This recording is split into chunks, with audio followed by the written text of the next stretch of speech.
Hummer and Humvee fans, welcome back. Today I'm going to cover replacing the diesel injectors on one of these big trucks. So for you guys that saw one of my recent videos with me out driving around in snow, yes, that was snow. It was about as close to snow as we see down here. I live in southeast Texas, so we don't ever see the white stuff on the ground. So that was about as much snow as we actually ever see. It only does that once every, I don't know, 5 to 10 years do we even get snow. So it's quite a rarity when it does happen. We got about 2 inches and I was able to get out and drive the truck around in it. So you guys might have seen that video. I know some of you guys up to the north are probably laughing at me for calling that snow. I know that's a light dusting for some of you guys, and I know for a certain individual that lives up in Alaska, yeah, I've been watching all of your videos. They're awesome. You're probably laughing because that's probably what I saw here was probably a warm summer day for you. Anyways, I get cold just watching your videos, so more power to you, man. That's too much for me. That's the snow I had here was about all the snow I can take. Anyways, so I wanted to cover kind of why I'm going over doing this and what I wound up having to do. Kind of give you a rundown for any of you guys that need to kind of use this as a guideline. But anyway, I started having some symptoms that I've kind of been dealing with on and off for the entire time I've had the truck. I've had the truck for a little less than 2 years. Basically what I've been seeing, kind of a random occurrence, I would get a misfire, what sounded like rod knock. When it would happen, obviously rough idle, lack of power, lack of throttle response. I would see white smoke coming out of the exhaust, which indicates unburnt diesel. The crazy thing with this is that I know it's not a mechanical issue. I've dropped the oil pan and the internals of the motor look great. This is, for all practical purposes, a low mileage truck. So confidence, not a mechanical issue. Another thing that makes me confident that's the case is that when I would be out driving, I could more or less make the problem go away most of the time. It did occur more when the temps were a bit cooler. Pretty much didn't occur at all during the summer when it's hot outside. But typically what would happen is when it did happen, I would be out driving, steady RPM, come to a red light, take my foot off the gas, throttle goes back to idle, and all of a sudden I'd start getting a knock, knock, knock, knock, knock from that cylinder, suddenly, misfiring and get the what sounds like rod knock. Obviously it would go up with the RPM when the gas would, when the light would change and I would give more throttle, it would, the knock would go up with RPM but would suddenly fade out and it would stop doing it. Sometimes I'd get it to come back every, a couple of minutes. A lot of times it wouldn't come back for several other drives. So it was really rarity that I could make it happen. Matter of fact, I tried to get it on record for you guys so you could see it on video. And I couldn't make it happen. So it was just something, it was that random. But it's been something that's been happening. It's been bugging the crap out of me for a while. I've tried cleaning out the fuel tank, obviously replacing fuel filters, running all sorts of diesel conditioner and injector cleaner and everything through it, and nothing really seemed to make a difference. Obviously the problem would still come back and be an issue. So symptomatically, that's what I've been dealing with, and it was time to get rid of it, especially when I was out driving around in the snow. It was such a big issue. It just kept occurring while I was out driving that the lack of power actually concerned me to the point to where I didn't go driving through some of the obstacles I actually set out to go and drive through. So for you guys that watched the video and it just seemed like it was awfully boring me driving through some basic trails, trust me, I was just as bored behind the wheel as you guys have been watching that video. My expectation was I was going to go out and drive down into some pretty deep ravines that are over the same area, that some retention holes that don't have any water in them. I was going to drive down in there and have some fun driving around in those and driving back out of it, but I was so concerned with the lack of power that I just didn't even do it. So anyway, that frustration kind of forced me into the situation where it was time to get this done. So let me show you what I needed to get done, and we'll move on from there. So obviously to get this done, first thing you guys are going to need is a set of injectors. The 6.2 and 6.5 both take the same kind of injector. They're a purple band. The 6.5 turbo takes a green band. So for you guys that are running a turbo truck, you do need a different part number. I'll leave the part number for the injectors that I used. I'll leave it in the description. So let me give you a rundown on what I saw. I've already done the job, so I can confidently give you an idea of what it took for me to do this and kind of give you an easy rundown on how to get this done for yourself, your own truck. So None of these are new injectors. Obviously the new ones are already in the truck. So this one's been wiped down and cleaned off, so you kind of get an idea what it typically would look like. It's still a little dirty in the middle, but you can see inside of it. Well, here's what another one of those that wasn't cleaned off looks like. Yeah, it is so corroded you can't even see the inside of it. So that's, I think, what was going on, is that these injectors were just beat up so bad that the one of them was causing a pretty consistent misfire. All of them were pretty rough, so they all needed to come out and be changed. The truck's over 20 years old. I'm assuming these injectors were original, so it was time. So anyways, to get the job done, you're obviously going to need injectors. You're also going to need a set of these, and that's the copper crush washers that act like a gasket when these things go in. Guys, these are dirt cheap. We're talking 10 cents a pop. You can get them from Hummer Parts Guy. Don't chintz on these. I've heard of people replacing injectors and not using new crush washers.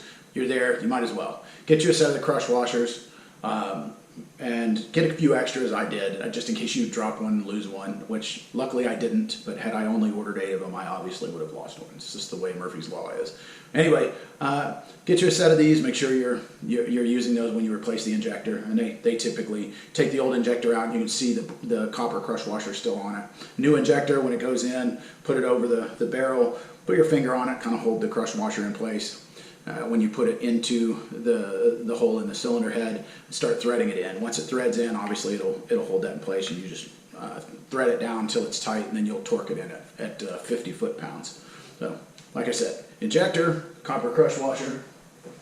Along with that, you're going to need a specific socket for this. This is a 30 millimeter socket, but it's specialized for these diesel injectors. The main reason you're going to want this guy is that center section of that injector is smooth, or that socket is smooth, in order to get over the nipples on the injector itself. So obviously you want the stress down here on the lugs, so that sucker should fit down in there nicely and get down onto the injector itself. So you don't want that stress on these. You don't want to break the nipples off. Obviously it doesn't matter when it's coming out, but it's certainly, you don't want to do that on the injectors when they're going in. So you really do want to have one of these specialized sockets. If you look for a kit, I think I got the kit that I did, had the 8 injectors and had the socket in it. If you don't, that injector socket by itself is kind of pricey, but it's still a good idea to get one of these. It'll save you from breaking something and giving yourself a much bigger headache. Last, I think is an actual really good upgrade. So for your return lines, for you guys that have looked at this, they all have these little clips on them. And if you've ever seen anybody else's write-up on these, or talked to anybody that's ever done these, everybody curses and swears at these clips. They are a pain in the ass to get off there. They will cut your fingers when you're trying to squeeze them. They're hard to get a hold of, especially in tight places when you're trying to get these out. They sit right on the nipple of the injector. They've got to come out. But I have a savior for you that'll keep you from having to reuse these stupid things and put them back on. And that is this stuff right here. There's a company called Badger Diesel. Badger Diesel makes a nice little nylon woven covered line. That covered line is ribbed on the inside, so when you go to stick it on the injector, it will actually go down over the nipple on the injector and sit and actually get a good secured grab without having to have the clips on there. Obviously the return lines aren't under any high pressure, but you know, you do want these to stay snug and secure so they're not going to come off. Well, the ribs on there prevent this thing from backing off. They're not so bad that you can't pull them back off if you had to resize or whatever or replace, but they do a pretty good job of holding this thing down in place, and you don't really get any rise out of the line. So it saves you from having to worry about the stupid clips in the old line. The beauty of that is when you're taking out these injectors, since you know you don't have to deal with those stupid clips, you can just grab with a pair of pliers and just rip the crap out of this stuff and just get it out of your way. You're not going to need it. You're not going to need the clips. It just makes it easier to know you don't have to be concerned about any of that the injector's coming out. You may need a few rags here and there. Obviously, if you're going to do any cleanup on the cylinder head or around a motor when you get these out, you will have a little bit of diesel that comes out when you're pulling the injectors out, but it's not bad. So you probably need a few shop rags, maybe some paper towels, stuff like that. Anyway, so that should, as far as tools, you will need a torque wrench, 3/8 drive torque wrench for that particular socket. You are torquing the injector to 50 foot-pounds. you will need a 3/4 inch open end wrench is what I used for the fuel send lines to get them loose and tightened back on. Obviously, you might need some tools here and there, various tools here and there to get to various spaces in there to get what you need. I had to take the intake tube off in order to get down around the passenger side injectors. Unfortunately, had to take the generator out of the way. That's the one big pain in the ass on this one. In order to get to that front driver's side injector, you have to take the generator out of the way. That's heavy. It's something like 50, 60 pounds. I was able to do it by myself. Best idea is to get in, disconnect the batteries. That way when you get in under the truck, you can take the 12 and 24 volt off, the ground off. You're not worried about that thing arcing and sparking and shocking the crap out of you. So disconnect your batteries, just save you the headache of going through here, trying to keep an eye of where everything's at.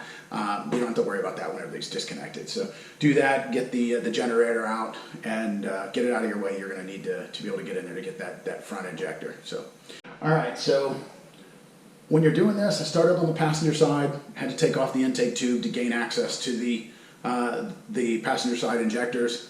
It's a 3/4 inch open end wrench to break the lines loose. I did these in pairs, and the reason behind that is it makes it easier to move the send lines around when they're paired together as they come down. So if you loosen both of them, it makes it a little bit easier for them to get a little bit more play without getting in the way. I have seen videos where people said they had to take off the intake.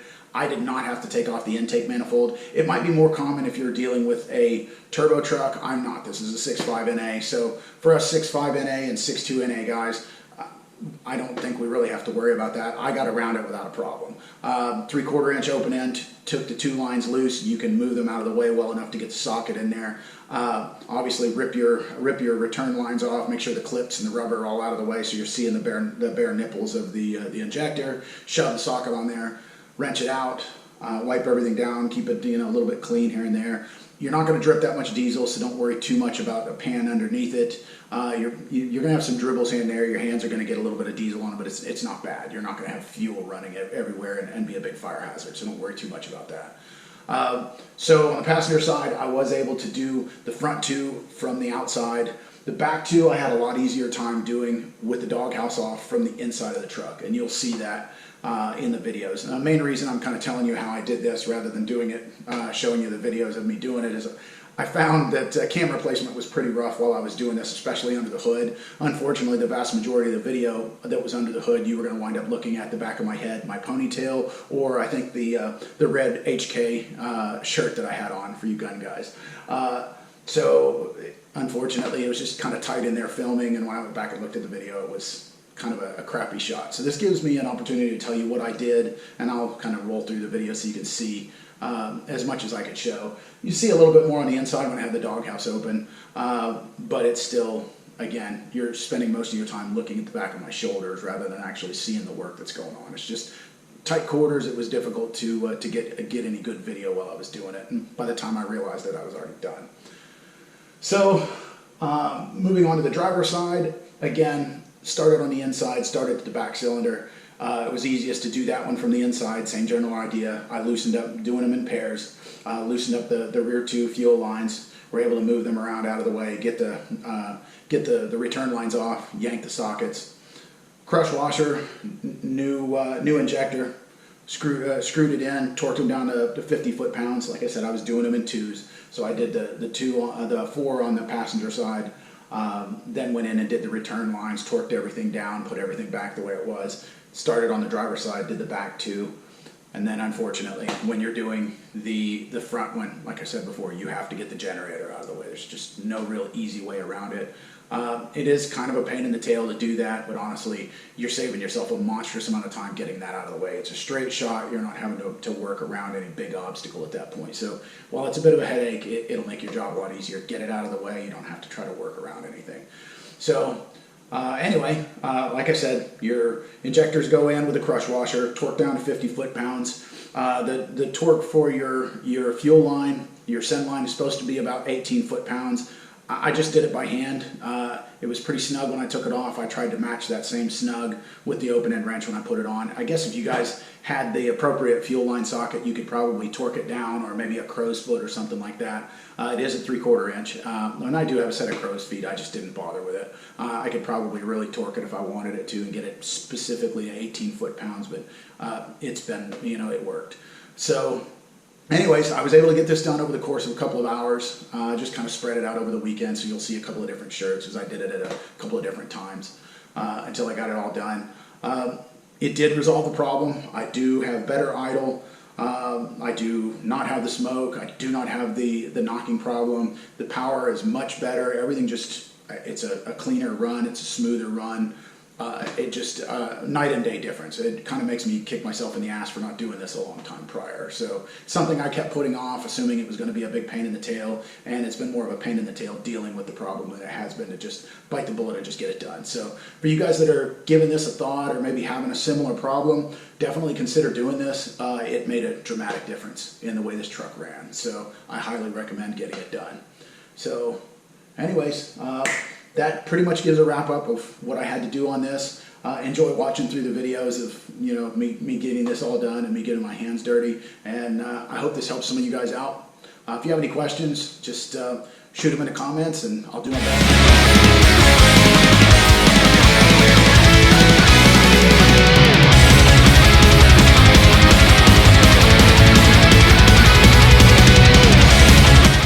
Almost there. Yep. There's one.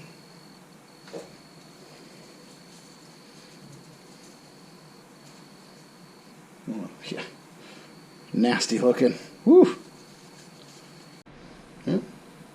New one getting ready to go in. So, crush washers on it.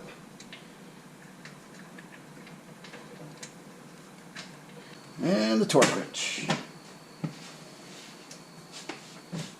And we want 50 foot-pounds.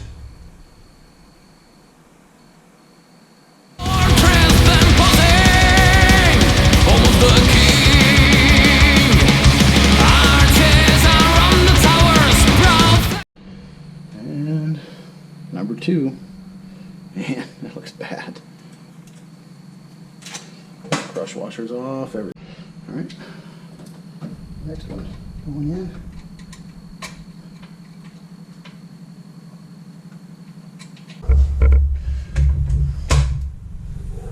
$50 foot-pounds.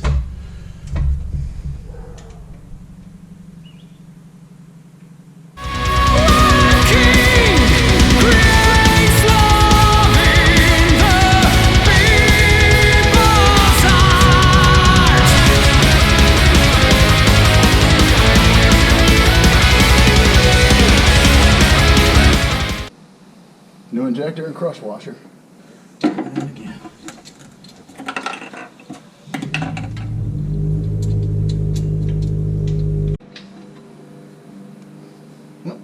Next one out.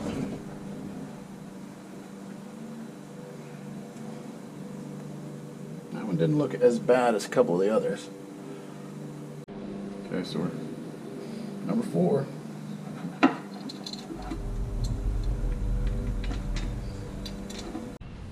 Alright, so I've cut off what I need for the first one. You can see it's got some pretty good woven fabric over it. Actually, stuff's pretty stout, because I had to, the utility scissors wouldn't cut it. I actually had to get some pretty good diag cutters to cut it off, so some wire cutters to cut it off. So we'll pop this. Alright, so I guess these 2 are done. Let me move on to the next ones.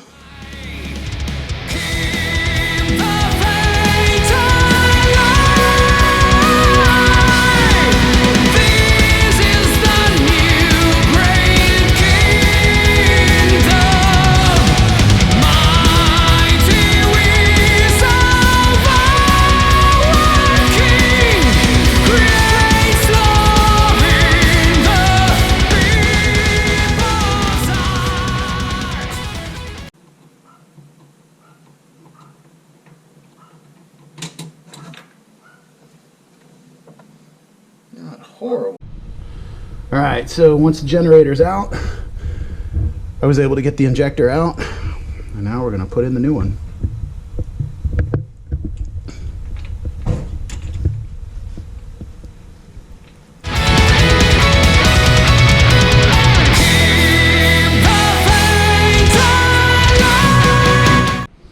Alright, so I am going to go ahead and put a clip on this one just because it's such a nightmare to get to. I don't want to have to pull the whole generator off in the event that this whole thing comes off. And it does feel like this one's kind of doesn't really have as much of a nipple as the rest of these do. Like there's not much to catch onto. So I'm going to go ahead and put a clip on it just for good measure.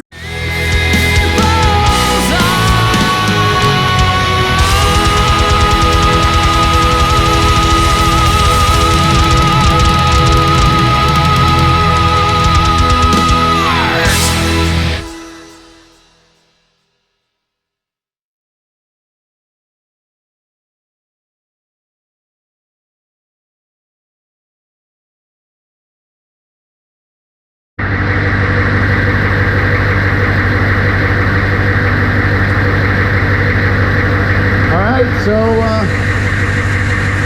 it took about maybe 45 seconds to a minute worth of cranking, and then it spit a little bit, and on she came.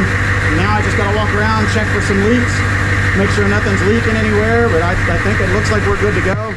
Remember, check your valleys, just to the lifter valley in the back, just to make sure that you don't have any leaks coming in from the pump itself, but which I already looked at when I cranked up. But so far it looks good. I'm not seeing anything under the truck. I think we're good.